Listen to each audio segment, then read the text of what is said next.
الحمد للہ رب العالمین والصلاة والسلام علی رسولہ الکریم اما بعد فاعوذ باللہ من الشیطان الرجیم بسم اللہ الرحمن الرحیم قل ان کنتم تحبون اللہ فاتبعونی یحببکم اللہ ویغفر لکم ذنوبکم واللہ غفور الرحیم۔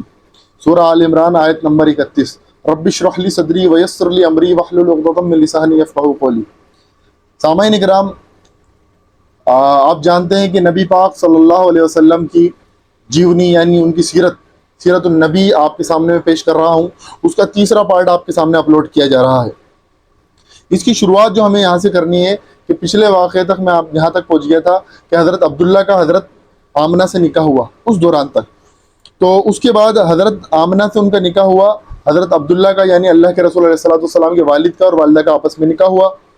اس کے بعد یہ ہوا کہ ان کے والد جو ہیں وہ تجارت کے لیے شام گئے، اور ایک روایت میں آتا ہے عبد المطلب جو ان کے والد تھے یعنی اللہ کے رسول علیہ السلام کے دادا، انہوں نے جو ہے ان کو یثرب یعنی جو آنے والے ٹائم میں مدینہ النبی بننے والا تھا وہاں پر کھجور لینے کے لیے بھیجا۔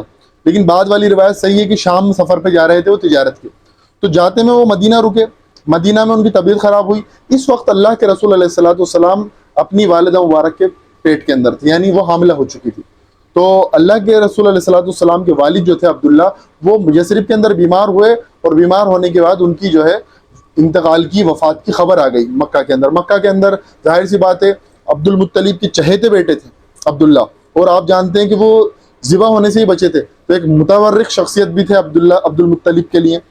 تو پھر اس کے بعد جب خبر مکہ پہنچی تو ان کی والدہ آمنہ جو تھی انہوں نے بڑے اشعار بھی گئے جو کہ آپ تاریخ کی کتابوں میں پڑھ سکتے ہیں، یہاں بتانا مقصود نہیں ہے۔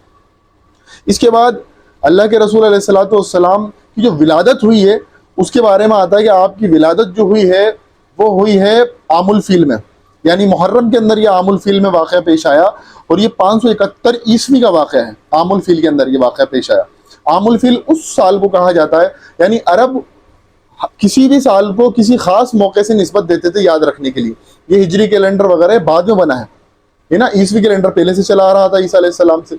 تو 571 عیسوی میں معاملہ پیش آیا، وہ تھا ہاتھی والا، جو کہ سورہ فیل آخری پارے کے اندر الم تر کیف فعل ربک باصحاب الفیل جو سورت ہے سورہ فیل، اس کے اندر یہ واقعہ بیان کرا گیا، یعنی یاد دہانی کرائی کہ اللہ تعالیٰ نے جیسے اللہ تعالیٰ اپنے گھر کی یعنی بیت اللہ کی حفاظت کر سکتا ہے، ایسے اللہ کے رسول کی بھی حفاظت کر سکتا ہے۔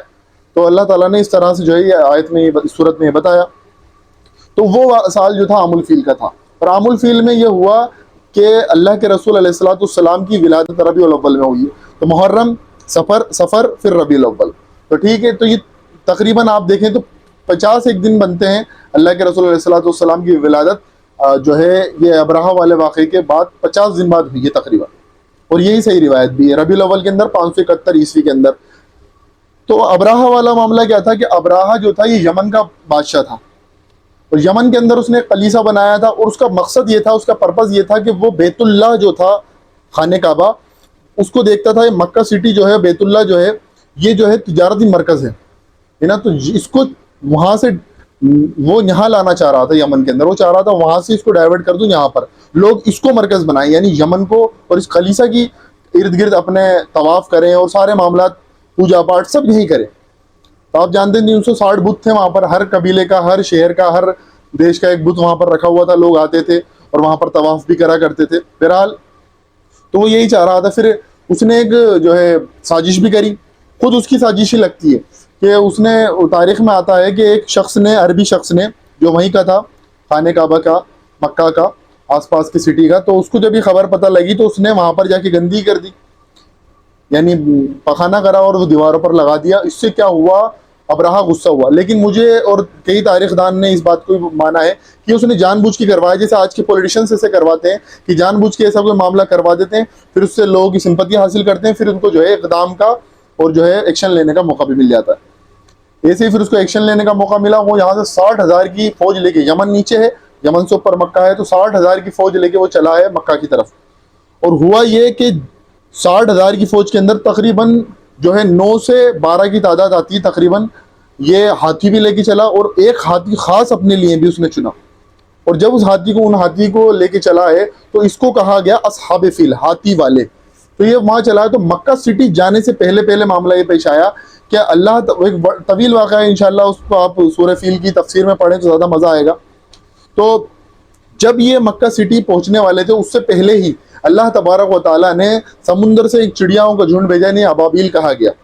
وہ ان کی ایک چونچ میں پتھر ہوتا تھا اور 2 پنجوں میں پتھر ہوتے تھے. 3 پتھر ایک ابابیل کے پاس ہوتے تھے اور انہوں نے ان پتھروں کو پھینکنا شروع کرا، اور جس کے اوپر وہ پتھر پڑتے تھے وہ کھایا ہوا بھوسا ہو جاتے تھے، ان کے جسم گلنا سڑنا شروع ہو جاتا تھا. اور جن کے اوپر نہیں پڑ رہے تھے وہ بھگدڑ میں مرے.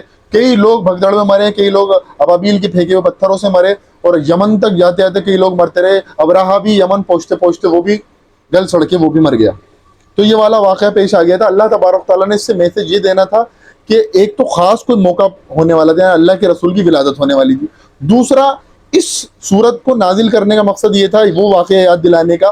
جب یہ صورت نازل ہوئی اللہ کے رسول کی نبوت کے بعد ہی تو نازل ہوئی ہے، تو اللہ کے رسول پر یہ صورت نازل نہیں ہوئی ہے اس وجہ سے. اس کا مقصد یہ تھا کہ یہ بتا دینا جیسے اللہ تعالیٰ بیت اللہ کی حفاظت کر سکتا ہے ابابیل کے ذریعے، تو اللہ تعالیٰ اپنے رسول کی بھی حفاظت کر سکتا ہے. تم لوگوں کا محتاج نہیں ہے.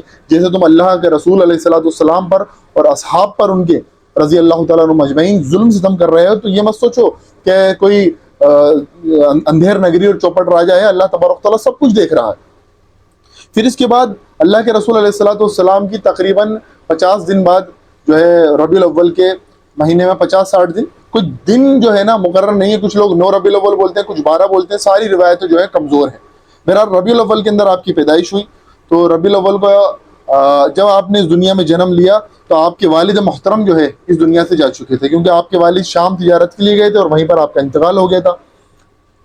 مدینہ میں شام تو جا رہے تھے لیکن مدینہ رکتے ہوئے گئے تو مدینہ میں ہی بیمار ہوئے اور بیمار ہونے کا انتقال ہو گیا. پرانے زمانے کے اندر میڈیسن وغیرہ اور سائنس، میڈیکل سائنس نے ترقی نہیں کری تھی کہ جو ہے آدمی کو فوراً جو ہے کسی طرح سے جو اس کو دوائی وائی دے کے ٹریٹمنٹ دے کے اس کی جان بچا لی جائے. آدمی ہلکی سی بیماری میں بھی جو ہے وہ اس کا انتقال ہو جایا کرتا. اس کے بعد جب پیدائش ہوئی ہے تو صبح سویرے آپ کی پیدائش ہوئی ہے، کیونکہ آپ کے والد جب شام سفر پہ جا رہے تھے تو اسی وقت جو ہے ماں آمنہ حاملہ ہو چکی تھی. تو جب آپ کی پیدائش ہوئی تو صبح سویرے کا وقت تھا. تو عبد المطلب بھی جو ہے بیت اللہ کے آس پاس اپنی جو ہے محفل جما کے بیٹھے ہوئے تھے. انتظار تو تھا، کان تو دھر رکھا تھے کہ بھائی خبر آنے والی ہے. تو ایک جو ہے ان کی آمنہ کے پاس جو لونڈی تھی انہوں نے آ کے خوشخبری دی کہ جو ہے بیٹا ہوا ہے. تو فوراً دوڑے گئے. ایک تو پہلی بات تو اس بیٹے کا جو کہ ابھی جس کا ریسنٹلی انتقال ہوا ہے، اور دوسرا وہ چہیتا بیٹے تھے، عبداللہ چہیتے بیٹے تھے، ان کا بیٹا ہونا تو ایک بڑا ہی جو خوشی کا ماحول تھا. ابھی کچھ ٹائم پہلے ایک دکھ کی خبر تھی اور اب خوشی کی خبر تھی. تو انہوں نے اعلان کرا کہ میں اس کا نام ایک یونیک نام رکھوں گا بالکل. اور کہا کیا نام رکھیں گے؟ تو کہا محمد. تو لوگوں نے کہا یہ تو بالکل نیا نام ہے، بہت اچھا نام ہے، یہ نام کیسے آپ کو سوجھ گیا؟ تو اللہ تعالیٰ نے ڈالنا تھا کیونکہ محمد نام تورات میں آیا تھا اللہ کے رسول کا. محمد یہ ہے کہ جس کی سب سے زیادہ تعریف کی جائے، یعنی انہوں نے اس لیے ان کا نام محمد رکھا کہ ایک دن ایسا یہ بنے گا کہ لوگ اس کی تعریف کریں گے. جب والدہ تک یہ خبر پہنچی کہ دادا نے نام ڈکلیئر کر دیا ہے تو انہوں نے کہا کہ ٹھیک ہے دادا نے نام رکھ دیا لیکن میرا بھی حق ہے. تو انہوں نے کہا کہ میں اس کا نام رکھوں گی احمد. احمد یعنی جو سب سے زیادہ حمد کرے، تعریف کرے اللہ تبارک و تعالیٰ کی. اور یہ احمد نام انجیل میں آیا ہے، جس کو عیسیٰ علیہ السلام بشارت کے طور پر بتاتے تھے بنی اسرائیل کو کہ میرے بعد ایک نبی آئے گا جس کا نام احمد ہوگا، جو کہ سورہ صف آیت نمبر 6 کے اندر بھی آپ کو اس کی تعلق سے دلیل مل جائے گی. اب ہوا یہ کہ عرب کے لوگ ایک طریقہ تھا کہ جو چھوٹے بچے ہوتے تھے ان کو عرب کے پولوشن تو وہاں پر بھی ہوتا تھا کیونکہ تجارتی قافلات آ رہے ہیں، حج ہو رہا ہے، لوگ آ رہے ہیں، وہاں پر پولوشن بھی بہت ہوا کرتا تھا. اور ایک طرح سے بولی جو تھی الگ الگ، کوئی ایران سے آ رہا ہے، کوئی یمن سے آ رہا ہے، کوئی دیگر اور خراسان وغیرہ علاقے سے آ رہے ہیں، کوئی افریقہ سے آ رہے ہیں، تو بولی بھی خلط ملط ہوتی.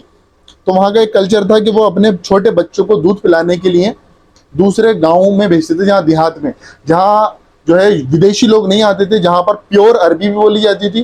اور دوسرا جو ہے وہاں پر پولوشن بھی نہیں ہوتا تھا کہ بچہ جب پروان چڑھے، جسم اس کا بڑھے تو پولوشن سے دور ہو، ہے نا. تو اور ماحول بھی ایسا ہو، کھلا ماحول ملے، اس کو آکسیجن بھی اچھا ملے. تو عرب اس بات کو سمجھتے تھے. تو وہ اکثر جو ہے اپنے چھوٹے بچوں کو دائیوں کو دیتے تھے، اور دائی آتی تھی دیہات سے اور دیہات سے بچوں کو لے جاتی تھی اور 2-2.5 سال بعد بچے کو دودھ پلا کے واپس ماں اور یا ان کے گھر والوں کو دے جایا کرتی تھی. اب انشاءاللہ یہ واقعہ جو ہے میں آپ کے سامنے اب اس کے بعد کا اگلی ویڈیو میں رکھوں گا. اللہ تبارک و تعالیٰ سے دعا ہے کہ اللہ تبارک و تعالیٰ ہمیں کہنے سننے کے ساتھ ساتھ عمل کی توفیق عطا فرمائے. وآخر دعوانا ان الحمد للہ رب العالمین.